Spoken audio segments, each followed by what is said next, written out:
अमावस की रात। अरे यार, आज तो बहुत ही लेट हो गया है घर पहुंचने में। एक ये अमावस की काली रात।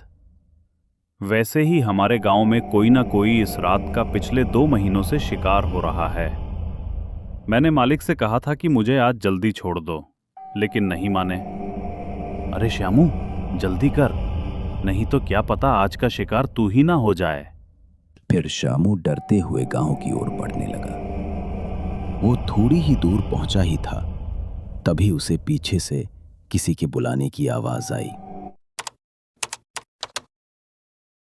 रात का समय था। हीरापुर गांव में चारों तरफ सन्नाटा छाया हुआ था। लोग डर के कारण अपने अपने घरों में छिपे हुए थे। तभी सन्नाटे को चीरती हुई एक भयानक सी गूंज पूरे गांव में फैल गई और पूरे गांव में डर का माहौल छा गया। दरअसल हीरापुर गांव पहले ऐसा नहीं था। आज से 2 महीने पहले हीरापुर गांव में चारों तरफ हरियाली थी। गांव में सभी लोग एक दूसरे के साथ खुशी खुशी रहा करते थे और बेखौफ होकर घूमा करते थे। लेकिन पता नहीं कैसे गांव में पिछले 1 महीने से हर अमावस की रात को किसी न किसी की लाश उसके घर के चौखट के पास ही मिलती थी।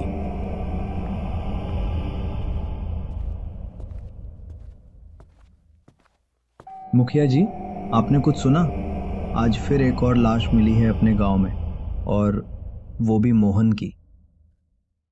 मुझे तो ये मामला कुछ समझ में नहीं आ रहा है कि हमारे गांव में उन्हीं लोगों की क्यों मौत हो रही है जो आपके यहाँ काम करते हैं। हाँ रामलाल, मुझे भी ये बात खटक रही है। ऐसा कैसे हो सकता है? कैसे वही लोग मर रहे हैं जो मेरे यहाँ काम करते हैं?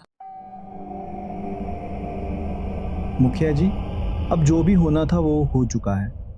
उसे कोई भी नहीं बदल सकता है। लेकिन हमें एक बार मोहन के घर चलना चाहिए। तुमने सही कहा रामलाल। चलो फिर हम दोनों साथ में मोहन के घर चलते हैं। इतना कहकर फिर मुखिया रामलाल के साथ मोहन के घर की ओर चल देता है और थोड़ी ही देर में मोहन के घर पहुंच जाता है। मोहन के घर के बाहर गांव वालों की भीड़ लगी हुई थी। मोहन के घर वालों का तो जैसे सब कुछ ही लुक चुका था। मुखिया अपनी आंखों के सामने मोहन का ये हाल देखकर परेशान हो जाता है। रात का समय था। मुखिया अपने कमरे में अकेले लेटा हुआ कुछ खुद से ही बड़बड़ाए जा रहा था। ऐसा कैसे हो सकता है कि हर अमावस वाली रात को ही मेरे सारे साथी एक एक करके मारे जा रहे हैं? पहले वो मदन, अब हरिया। मुझे पता तो लगाना ही होगा। इससे पहले कि देर हो जाए, मुझे कल ही किसी अच्छे तांत्रिक से मिलना होगा जो मेरी मदद कर सके। मुखिया यही सोचते हुए सो जाता है। करीब रात के 12 बजे थे। मुखिया आराम से सो रहा था। तभी उसके चेहरे पर उसे कुछ अजीब सा आभास हुआ। मुखिया ने धीरे से अपनी आंखें खोली और सामने देखते ही डर से कांपने लगा। मुखिया के ठीक ऊपर मोहन की लाश छूट रही थी और उसके शरीर से खून की बूंदें टपक रही थीं, जिसे देख मुखिया की सांसें थमने का नाम ही नहीं ले रही थीं। तभी मोहन की लाश ने अपनी आंखें खोली और धीरे से मुखिया के कानों के पास आकर बोली, सब मारे जाओगे, वो लौट आइए। सारे मारे जाओगे। और फिर मोहन वहां से गायब हो जाता है। किसी तरह से मुखिया डर के साए में अपनी रात काटता है और सुबह होते ही सबसे पहले रामलाल को बुलाता है।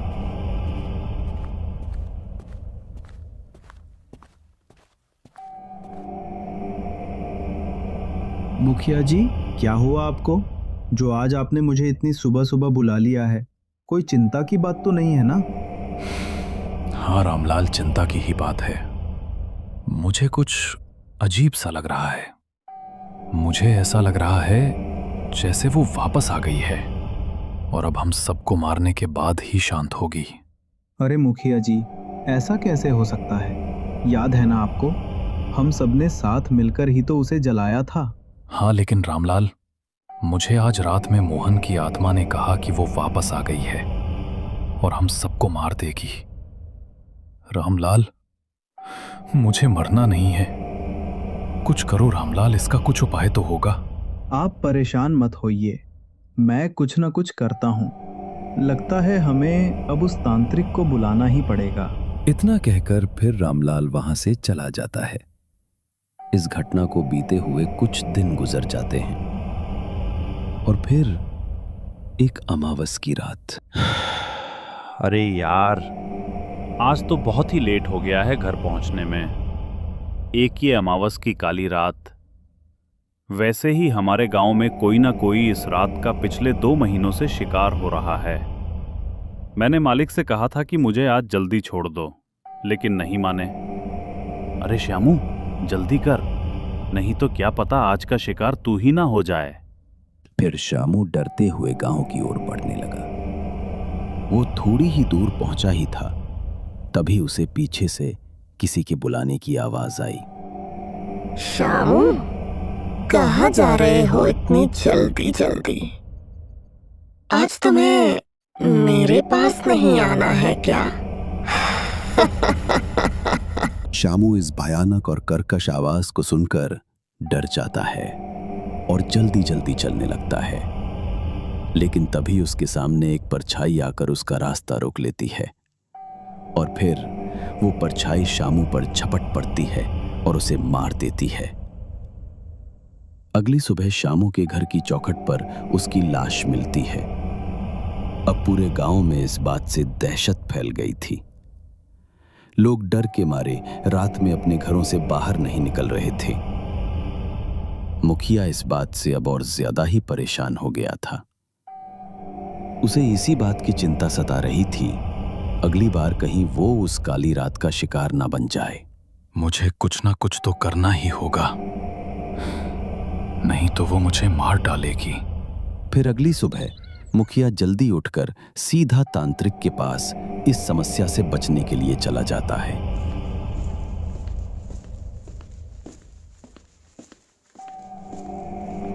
मुझे बचा लो बाबा, नहीं तो वो मुझे मार डालेगी। मुझे मरना नहीं है। कौन मार देगी तुम्हें? पहले मुझे ठीक से पूरी बात बताओ, और कौन तुम्हें मारना चाहता है? मेरा नाम धनी राम है। मैं हीरापुर गांव का मुखिया हूं। ये आज से 3 महीने पहले की बात है। हमारे गांव में एक लड़की रहती थी जिसका नाम कजली था। कजली बहुत ही खूबसूरत और मन को भा जाने वाली लड़की थी। जब भी हमारे गांव में कोई शुभ कार्य किया जाता था तो बिना उसके वो सफल नहीं होता था। कजली हमारे गांव में सबको बहुत पसंद थी। एक बार कजली ने हमें मंदिर से गहने चुराते हुए देख लिया था और फिर उसने पूरे गांव वालों के सामने हमारा राज खोलने की धमकी दी थी। मुखिया जी, आप ये गलत कर रहे हैं। आप भगवान के घर चोरी कैसे कर सकते हैं? ये पाप ना कीजिए। कुछ भी गलत नहीं है कजली। भगवान इन सब गहनों का क्या करेंगे?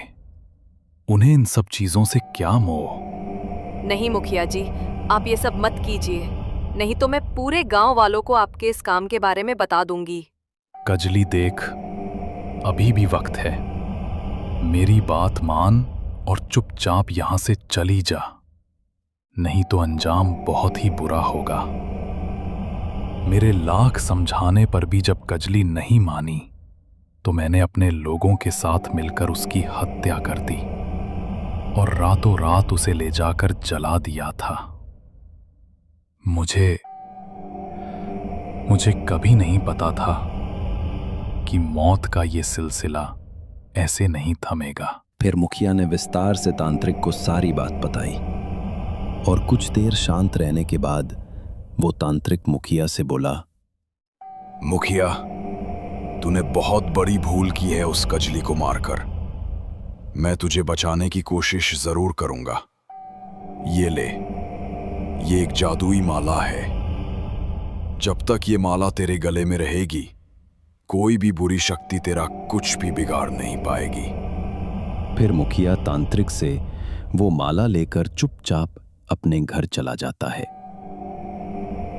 कुछ दिन तो अब यूं ही गुजर जाते हैं। अब मुखिया को किसी भी प्रकार से कोई परेशानी नहीं रहती है।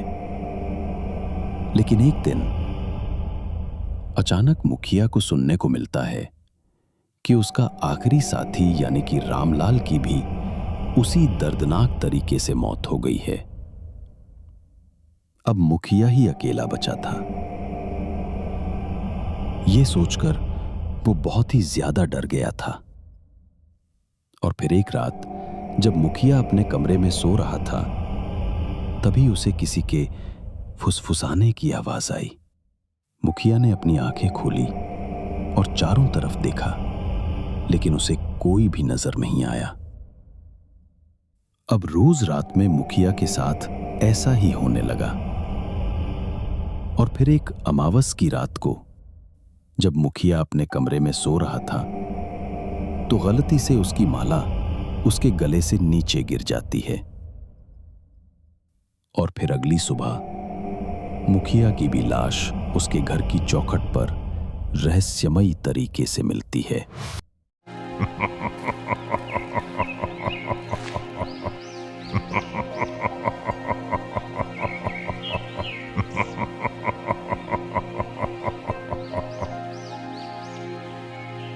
कौन हो तुम और मुझे यहां क्यों लेकर आए हो?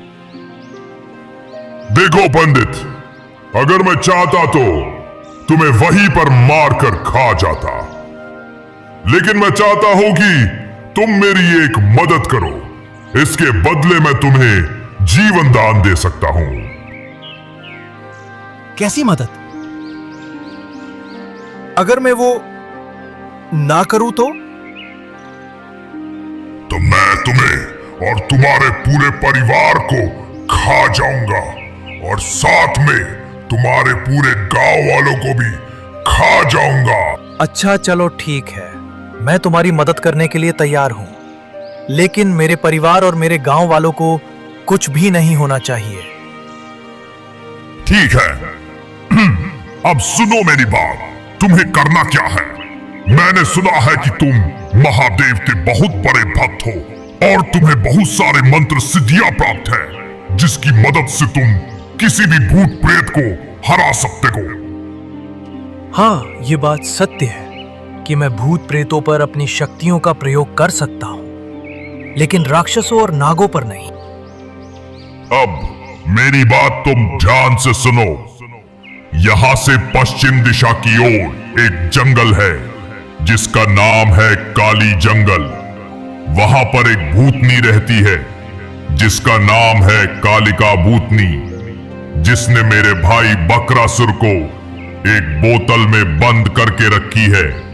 और मैं चाहता हूं कि तुम मेरे भाई को मेरे पास यहां लाने में मेरी मदद करो, और ये काम केवल तुम ही कर सकते हो। ठीक है, मैं आपकी मदद जरूर करूंगा, लेकिन एक शर्त पर। आप मुझे बताओगे ऐसा क्या हुआ था कि आपका भाई कालिका भूतनी के चंगुल में फंस गए? दरअसल बात यह है कि हम दोनों भाई अपने जंगल में बहुत खुश थे, लेकिन एक दिन हम लोग खेल खेल में काली जंगल पहुंच गए। काली जंगल कालिका भूतनी की है, ये हमें नहीं पता था। वे वहां आई और हमें धमकी देने लगी। उसके बाद हमने उससे माफी भी मांगी, लेकिन वे हमारे पीछे पड़ गई और हम लोग भागने लगे। तभी मेरा भाई गिर गया और कालिका भूतनी ने उसे पकड़ लिया, लेकिन मैं वहां से भागने में सफल हो गया। आपकी कहानी को सुनकर मुझे बहुत दुख हुआ, लेकिन मैं आपसे वादा करता हूं कि मैं आपके भाई को जरूर आपके पास लेकर आऊंगा। चाहे इसके लिए मुझे मेरी जान ही क्यों ना देना पड़े। रुको, जाने से पहले मेरी ये बात ध्यान से सुन लो। कालिका भूतनी बहुत ही चालाक है। वो तुम्हें अपनी बातों में फंसाएगी, लेकिन तुम उसकी बातों में मत फंसना। ठीक है, मैं समझ गया। अब मैं चलता हूं।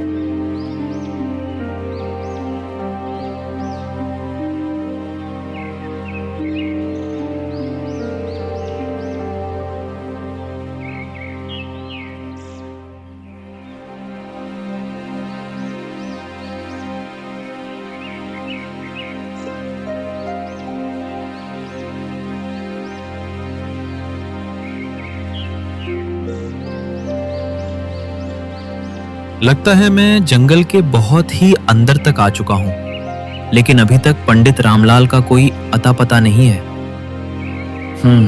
कुछ तो गड़बड़ है।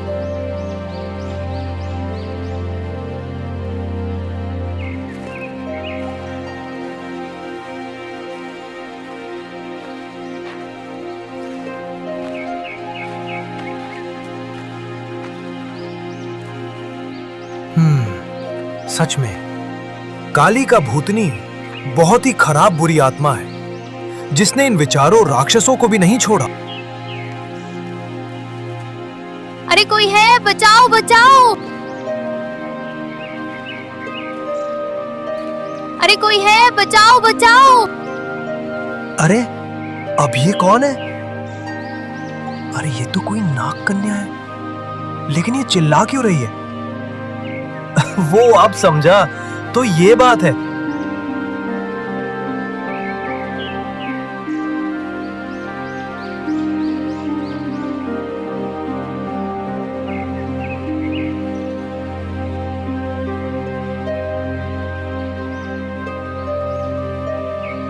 अरे पंडित जी, मुझे बचाइए! आप चिंता ना करें, आप मेरे पीछे आ जाइए। अरे हट हट हट यहां से, चल भाग भाग यहां से।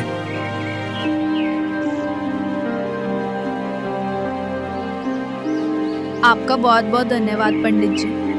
अगर आज आप ना होते तो पता नहीं आज क्या हो जाता। वैसे आप इस बड़े से जंगल में कर क्या रहे हैं? मैं कालिका भूतनी से मिलने काली जंगल जा रहा हूं। क्या? आप काली जंगल जा रहे हो? वो भी कालिका भूतनी से मिलने? वो तो बहुत ही खतरनाक है। हाँ जानता हूं। क्या आप बता सकते हैं कि काली जंगल है कहां पर? हाँ क्यों नहीं, यहाँ से आप सीधा चले जाना, थोड़ी देर में आपको काली जंगल मिल जाएगी। आपका बहुत बहुत धन्यवाद, लेकिन आप इस जंगल पर कर क्या रही हो? मेरा मतलब यह है कि आप यहाँ पर कैसे? मैं एक परी हूँ, लेकिन एक दिन मैंने एक ऋषि के ऊपर जोर से हंस दिया था, और शायद उसी हंसी की सजा है ये। चलो अब मैं चलती हूँ, लेकिन हाँ, अगर आपको कभी भी मेरी मदद की जरूरत पड़े तो मुझे याद करना, मैं आपकी मदद के लिए जरूर आऊंगी।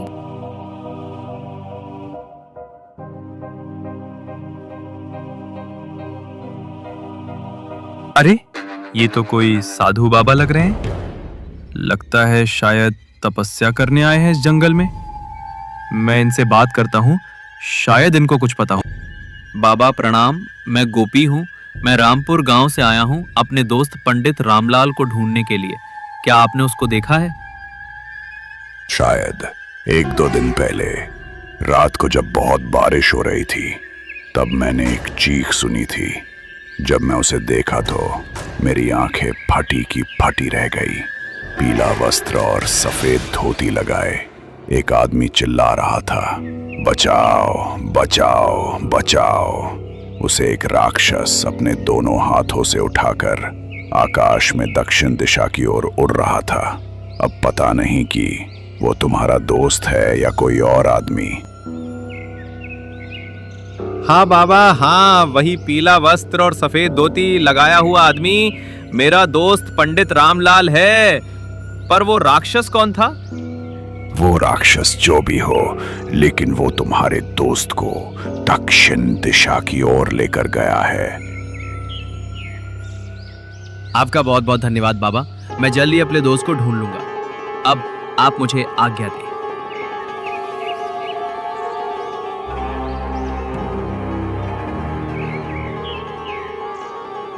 अरे वो राक्षस के बच्चे कहाँ है? जरा बाहर तो निकल।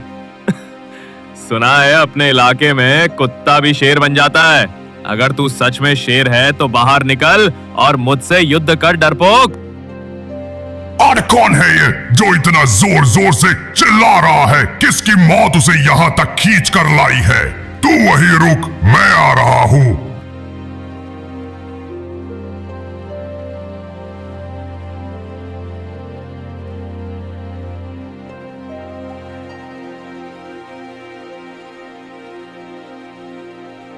कौन है? कौन है? अगर तूने सच में अपनी माँ का दूध पिया है तो मेरे सामने आ। जरा मैं भी तो देखूं भस्मासुर को ललकारने वाला आखिर है कौन? अरे डरपोक, सिर्फ एक ही जगह पर बैठकर चिल्लाता रहेगा या थोड़ा आगे भी आएगा? हाँ, वही रुक, मैं आ रहा हूँ। लगता है तुझे अपनी मौत की बहुत जल्दी है।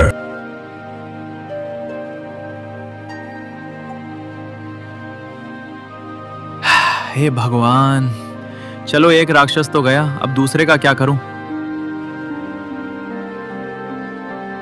अरे ये क्या? ये कौन है जो भस्मासुर को इस तरह ललकार रहा है? शायद वो कोई भस्मासुर का पुराना दुश्मन होगा, लेकिन ये आवाज तो कोई इंसान की लगती है। चलो जो भी हो, यहां से निकलने का ये एक अच्छा मौका है। अरे सुनो बकरासुर, तुम कैसे भाई हो? बाहर तुम्हारा भाई अकेले दुश्मन से लड़ रहा है और तुम यहाँ पर आराम से बैठे हो। तुम्हारा भाई तुम्हें बचाने के लिए क्या क्या नहीं किया। ऐसी मुसीबत में तुम्हारा भी तो कुछ फर्ज बनता है ना अपने भाई के लिए। कहीं वो तुम्हारे भाई को अकेला देखकर मार के ना चला जाए। हाँ, तुमने ठीक कहा पंडित। मैं अभी अपने भाई के मदद के लिए जाता हूं, लेकिन तुम यहां से कहीं जाना मत। तुम बिल्कुल भी चिंता मत करो बकासुर, मैं यही रहूंगा। तुम जल्दी से जाकर अपने भाई की मदद करो। भाई बकासुर, मुझे बचाओ, ये मुझे मार डालेगा। अरे ये आवाज तो मेरे बड़े भाई भस्मासुर की है। लगता है वो कोई बड़ी मुसीबत में है। मुझे तुरंत उनके मदद के लिए जाना होगा। आप कहां पर हो भैया? मैं आ रहा हूं। अब और देर मत करो बकासुर, जल्दी जाओ, तुम्हारे भाई भस्मासुर की जान खतरे में।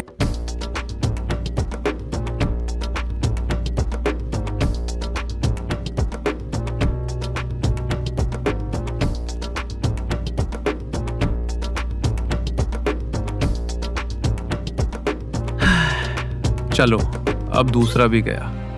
मुझे जल्दी से पंडित जी को लेकर यहाँ से निकलना चाहिए, कहीं फिर ये दोनों राक्षस वापस ना आ जाएं। चलो मुसीबत टली, अब मुझे जल्दी से यहाँ से निकल जाना चाहिए। पंडित जी इधर देखिए। अरे ये तो गोपी है, ये यहाँ पे क्या कर रहा है? अरे गोपी, तुम यहाँ पे क्या कर रहे हो? अरे वो सब मैं आपको रास्ते में बताऊंगा, पहले यहां से जल्दी निकलते हैं। हाँ ठीक है, चलो चलते हैं।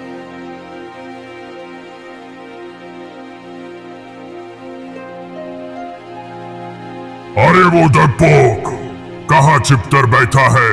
बाहर निकल, ले मैं आ गया। अगर तुझ में हिम्मत है तो मेरे सामने आ। भैया आप ठीक तो हो ना? आपको कुछ हुआ तो नहीं? क्यों, क्या हो गया है मुझे? मैं तो ठीक हूं, लेकिन तुम यहाँ पर क्या कर रहे हो? पंडित कहाँ पर है? कहीं तुमने पंडित को अकेला तो नहीं छोड़ दिया? कुछ देर पहले गुफा में आपकी आवाज सुनी। मुझे लगा कि आप कोई मुसीबत में हो, इसलिए मैं आपकी मदद करने यहाँ पर आ गया और पंडित को मैंने गुफा में छोड़कर यहाँ पर आ गया। उसने कहा कि वो गुफा में ही रहेगा, वो कहीं नहीं जाएगा। कितना बड़ा मूर्ख है तू। केवल तुम ही नहीं, मैं भी बहुत बड़ा मूर्ख हूं। ये सब पंडित का ही किया धरा है, जिसकी बातों को हम लोग समझ ना सके और मूर्ख बन गए। तुम्हें पंडित को अकेले छोड़कर नहीं आना चाहिए था। अब तक तो वो पंडित गुफा से भाग चुका होगा। जल्दी चलो गुफा की ओर, कहीं पंडित दूर ना भाग जाए।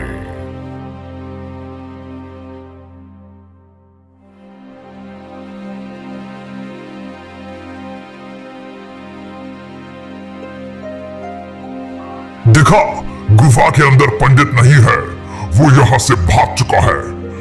मेरा शक सही निकला, ये सब पंडित का ही किया धरा था। तुम्हारी एक छोटी सी गलती के कारण बकासुर, आज का खाना हमारे हाथों से निकल गया। भैया, मुझे माफ कर दो। मुझे नहीं पता था कि ऐसा होने वाला है।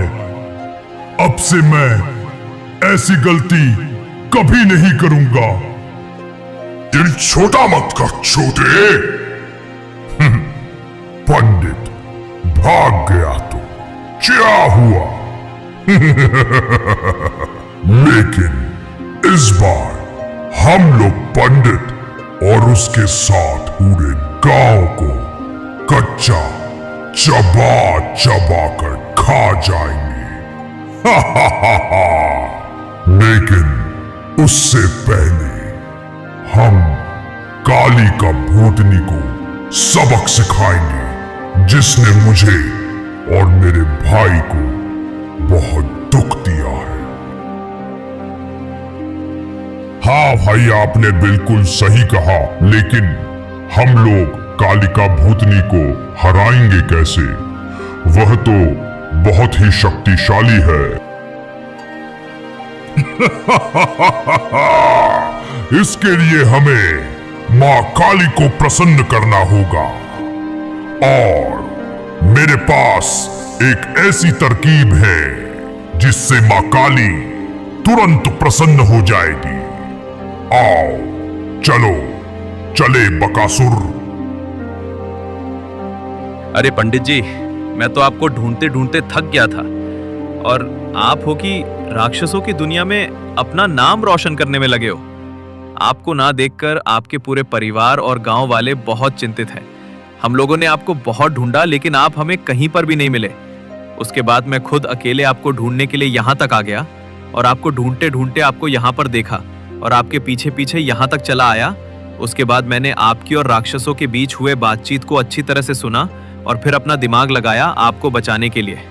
अब मैं ही अकेला यहाँ बोलता रहूंगा या आप भी कुछ बोलोगे? आप यहाँ तक कैसे आए, और वो राक्षस कौन थे, और वो लोग आपको क्यों खाना चाहते थे? गोपी के सभी बातों को अच्छी तरह से सुनने के बाद पंडित रामलाल अपने बारे में जो कुछ उनके साथ हुआ वो सभी बातें गोपी को पूरा अच्छी तरह से बताते हैं। हे भगवान, आपके साथ तो सच में बहुत ही बुरा हुआ पंडित जी। चलो कोई बात नहीं पंडित जी, अब सब कुछ ठीक हो गया। अब हम लोग अपने गांव चलते हैं, वहां आपको जिंदा देखकर सब लोग बहुत खुश हो जाएंगे। चलिए पंडित जी, अब अपने गांव जल्दी से चलते हैं। नहीं गोपी, अभी नहीं। अभी नहीं मतलब? मैं कुछ